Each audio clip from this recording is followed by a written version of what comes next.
আসসালামু আলাইকুম। আজকে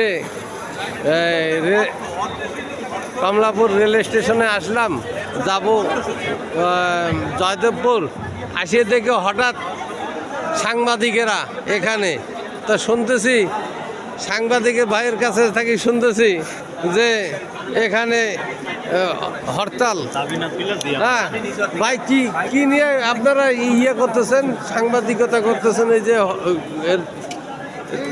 ইট কাঠ পাথর বালু এসব আছে, এগুলো গুনে গুনে দেখতেছি কত কেজি আছে। আর ওই যে মানুষ যে জমায়েত হয়েছে, ওরাও গুনতেছে।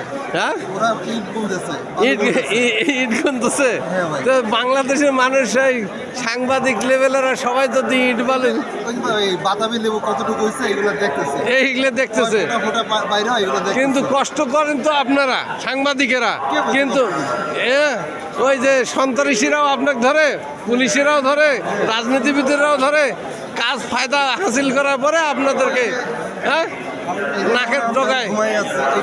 হ্যাঁ, তো যাই বা হোক, এটা শুভ বুদ্ধির উদয় হোক, সাংবাদিকেরা আপনারা সম্মান পান।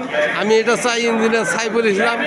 আমি কাজে কর্মে আপনাদের ভালো লাগে সব টেলিভিশন চ্যানেলকে, কেননা আপনারা অক্লান্ত পরিশ্রম করেন, মানুষের একটা দুর্নীতির জন্য অনেক কাজে আপনারা ইয়ে করেন, জীবনের ঝুঁকি নিয়ে।